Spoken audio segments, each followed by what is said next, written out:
What's going guys, Filip here, and today I'm going to show you how to use the motion Tween tool and the different features it provides.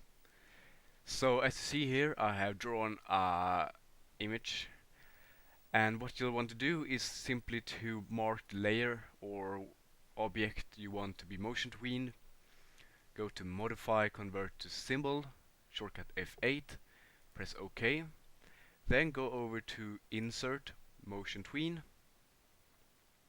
and as you see here at the timeline, it has expanded to 60 frames.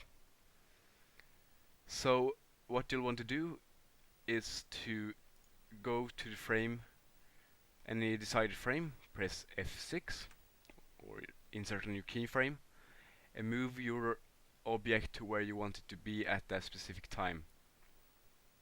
So if I start this animation, you can see that it moves over time to my desired location over the time I chose.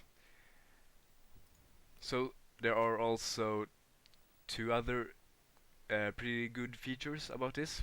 So if I press F6 here and go ahead and minimize my picture,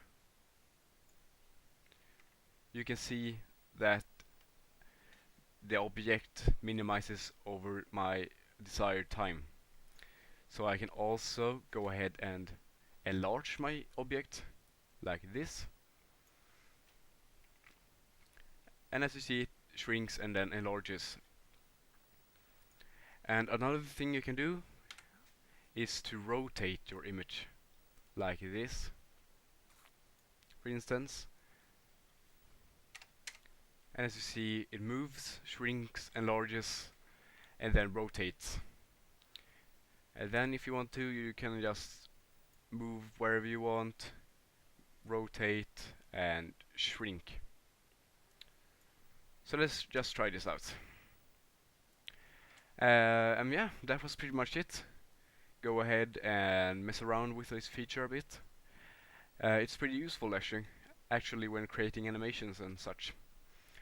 So thank you guys for watching. I hope this helped you out. If you have any further questions about motion tweens, Adobe Flash, Professional, or any other software, please don't hesitate to comment or send me a message.